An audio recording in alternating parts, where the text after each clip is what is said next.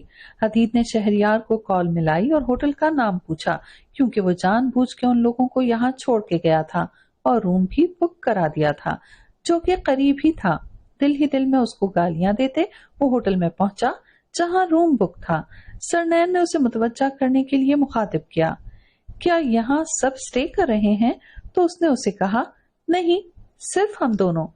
پر کیوں؟ سب کہاں چلے گئے اور ہمیں کیوں نہیں لے کے گئے؟ مجھے نہیں پتا، دماغ مت کھاؤ۔ اور دروازے میں چابی لگانے لگا۔ روم میں آتے ہی حدید تو بستر پر گر گیا، جبکہ وہ روم میں نظر گھمانے لگی۔ ایک بیڈ اور ٹیبل کرسی سے روم سجا تھا، ایک طرف ان لوگوں کا بیگ پڑا تھا۔ سرنین نے کھولا، اس میں سے نائٹ ڈریس نکالا۔ وہ فریش ہو کے باہر آئی تو نظر انگیٹھی پر پڑی، کیونکہ سردی شدید تھی مگر ہمت نہ تھی جلانے کی، اس لیے بیڈ پر درمیان میں تکیا دھرا اور سونے لیٹ گئی۔ سرنین کی آنکھ کسی کے لمس سے کھلی تھی، پر اس سے پہلے کہ وہ مزاحمت کرتی، گرفت مضبوط ہو گئی۔ سرنین کی آنکھ کھلی تو حدید پہ نظر پڑی جو سکون سے سو رہا تھا۔ اس کا دل چاہا اس کا منہ توڑ دے، جو ہر کام اپنی مرضی سے کرتا، اس کا وجود بھی حاصل کیا تو اس کی مرضی کے بغیر۔ صبح ہوتے ہی سرنین نے نرمین لوگوں سے رابطہ کیا جب حدید نے اسے ساتھ چلنے کا اشارہ کیا اور ساتھ میں شاپنگ بیگ بھی پکڑائے جو اس نے چپ چاپ پکڑ لیے۔ سرنین جیسے ہی اپنے گروپ کے پاس پہنچی جی چاہا اونچا اونچا روئے، کیونکہ آج اس کا اپنی ذات کا غرور ٹوٹا تھا۔ جب حدید نے بولا، یہ تو تمہاری خواہش تھی جو میں نے پوری کی، ورنہ تم میں ہے ہی کیا جو میں تمہاری چاہ کروں۔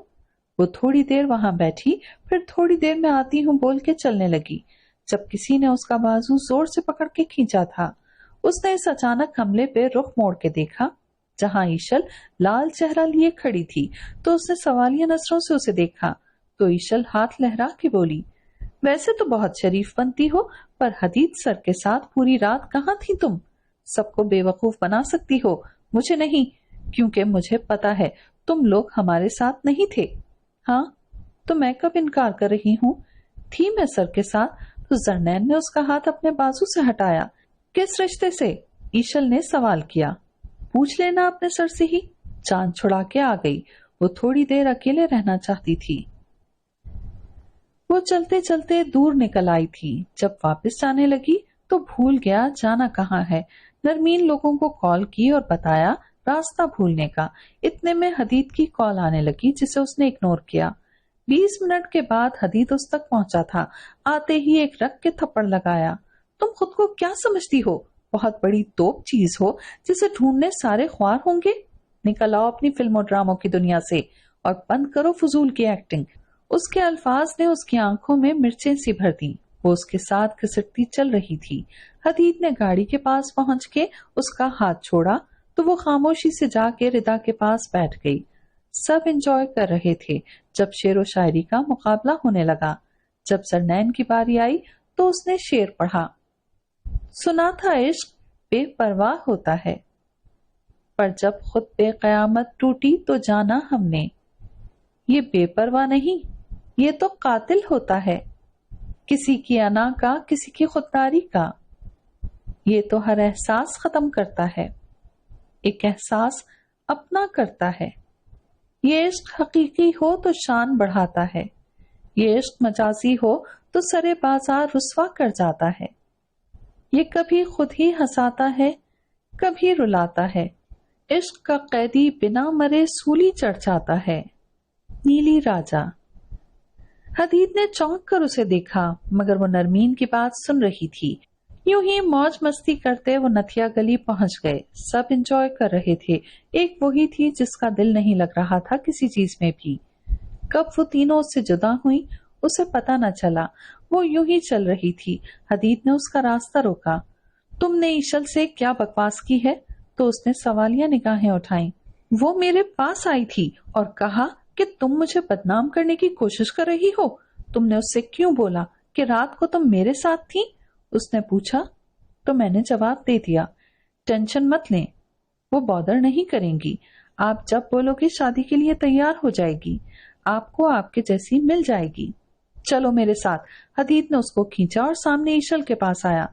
مس ایشل، آپ کچھ دیر پہلے آئی تھیں، جو بات آپ نے کی وہ سچ ہے، میں اور یہ ساتھ ہی تھے، اور کیوں نہ ہوتے، شادی کے بعد ابھی تو موقع ملا، ورنہ ہم تو کہیں گھومنے ہی نہیں گئے۔ She is my wife, not just wife, also love of my life, اور انہیں حیران چھوڑ کے چل دیا۔ زرنین نے مڑتے ہی اس کا بازو چھٹکا اپنے گرد سے اور گاڑی میں بیٹھ گئی۔ ہوٹل پہنچ کے سب نے بستر سنبھالے اور سو گئے۔ حدید کی پوری رات کروٹ بدلتے گزر گئی، اسے رہ رہ کے اپنی بے اختیاری پر غصہ آ رہا تھا۔ اس نے زرنین کی ذات کو توڑا تھا اور اوپر سے جھنجھلاہٹ میں اپنے الفاظ سے اس کی روح کو تکلیف پہنچائی تھی۔ اسے خود سے نفرت ہو رہی تھی۔ امریکہ میں رہ کے بھی اس نے خود کو برائی سے دور رکھا اور نفس کو کنٹرول میں رکھا، پر کل کی اپنی حرکت اسے اپنے منہ پر تماچا لگی تھی۔ آج اس کا ضمیر اسے ملامت کر رہا تھا۔ اس سے جو 7 سال پہلے غلطی سرزد ہوئی تھی، اسی وجہ سے وہ زرنین سے فاصلہ قائم رکھتا، کیونکہ اس کی معصومیت اور لاپرواہی طبیعت نے اسے بہت پہلے ہی اپنے شکنجے میں جکڑنا شروع کر دیا تھا۔ اس کے ساتھ رہتے اسے یہ تو اندازہ ہو گیا تھا کہ وہ اسے پسند کرتی ہے، پر محبت کرتی ہے، یہ اس کے لیپ ٹاپ میں موجود اپنی تصویروں سے ہوا، جن پر اس نے کوئی نہ کوئی کمنٹ لکھا ہوا تھا۔ کئی تصویروں کو ایڈٹ کر کے اپنی تصویروں کے ساتھ جوڑا گیا تھا، اور اس نے اس کی محبت کا صلہ صرف اپنی جاریت سے دیا تھا۔ وہ شاید خود کو باور ہی نہیں کرانا چاہتا تھا کہ وہ بھی اس میں انوالو ہونے لگا تھا۔ چاہ کر بھی یہ نہ بیان کر سکتا تھا کہ مجھے تمہارے وجود کی چاہ ہونے لگی ہے، اسی لیے جو حق پیار سے مانگنا چاہیے تھا وہ چھین کے حاصل کیا، کیونکہ اس نے انا کا جھنڈا اونچا رکھنا تھا، جس نے محبت کے جذبے کو دبا دیا تھا، اور جو محبت سے نگاہ چراتے ہیں شاید حدید کی طرح ہی بکھرتے ہیں۔ واپسی کا سفر یادیں سمیٹتے گزر گیا۔ کئی لوگوں نے تو لو کنفیشن بھی کیا، کئی نئے دل جڑے تو کہیں ٹوٹے۔ ایچل جاتے ہوئے جتنی خوش تھی، واپسی پہ اتنی ہی دکھی تھی۔ دکھی تو زرنین بھی تھی، مگر خوش دکھنے کی کوشش کر رہی تھی۔ گھر واپسی پہ ایک اچھی خبر ان لوگوں کی منتظر تھی۔ آغا جان نے نرمین کی منگنی کا اعلان کر دیا تھا۔ زرنین بھی سب بھلا کے منگنی کی تیاریوں میں بزی ہو گئی۔ یونی سے واپسی پہ تینوں شاپنگ پہ نکل کھڑی ہوتی، کیونکہ ایک ہفتہ دیا تھا آغا جان نے، اسی میں سب کچھ مینج کرنا تھا، اس لیے وہ سب کھن چکر بنی ہوئی تھی ان دنوں۔ اب بھی آغا جان کی اجازت سے وہ لوگ داؤد کے ساتھ منگنی کے لیے لہنگا پسند کرنے آئے ہوئے تھے۔ ایک کو پسند آتا، دوسرا ریجیکٹ کر دیتا۔ اسی چکر میں 3-4 گھنٹوں سے وہ سب خوار ہو رہے تھے۔ زرنین نے بھوک کی رٹ لگائی تھی، اس لیے پہلے پیٹ پوجا کرنے کے لیے ہوٹل آ گئے۔ ابھی وہ لوگ آ کے بیٹھے ہی تھے کہ حدید بھی آتا نظر آیا۔ زرنین نے اسے دیکھ کے سوالیہ نظروں سے دونوں گھنیوں کو دیکھا جو گڑبڑا گئیں۔ وہ اصل میں بھائی کی پسند اچھی ہے، اس لیے بلایا، تو زرنین خاموشی سے کھانے پر جھک گئی۔ جب حدید اس کے ساتھ والی کرسی گھسیٹ کے بیٹھ گیا، اس نے سر اٹھا کے نہ دیکھا۔ وہ جب سے مری سے واپس آئی تھی، حدید سے ہم کلام نہ ہوئی۔ دونوں اپنی اپنی زندگی گزار رہے تھے، جس میں نہ اس کو حدید کی پرواہ رہی تھی، نہ حدید کو اس کی۔ اب بھی حدید سب سے خوشگپیوں میں مصروف تھا، جبکہ زرنین کھانے میں، جیسے اس کے بعد تو کھانا ملے گا ہی نہیں۔ یہ حدید کا پرسنل ویو تھا زرنین کے بارے میں۔ کھانا کھا کے پھر سب شاپنگ سینٹر میں گھس گئے۔ اللہ اللہ کر کے سب کی مشترکہ رائے سے گولڈن کلر کا لہنگا پسند آیا اور جان چھوٹی سب کی۔ میچنگ جیولری لی گئی، تب کہیں جا کے شاپنگ کمپلیٹ ہوئی اور سب گھر پہنچے تھک ہار کے، اور سونے کی کیونکہ صبح اسائنمنٹ بھی جمع کرانی تھی سب نے۔ زرنین حدید کی کلاس بنک کر کے سکون سے کینٹین جا رہی تھی جب کسی سے زوردار ٹکر ہوئی اور تمام نوٹس بکھر گئے۔ وہ جو کوئی بھی تھا، زرنین نے غصے سے دیکھا تو اس نے جلدی سے سوری بولا اور ساتھ ہی اپنا نام بھی بتایا۔ ہائے، میں اسد۔ زرنین نے گھور کے دیکھا، تو میں کیا کروں؟ تو مسٹر اسد شرمندگی سے یہاں وہاں دیکھنے لگا۔ وہ اصل میں یہاں نیو کمر ہوں، تو آپ مجھے انگلش ڈپارٹمنٹ بتا دیں تو آپ کی بڑی مہربانی ہوگی۔ اس نے عاجزی اختیار کی تو جیسے زرنین کو شرارت سوچی۔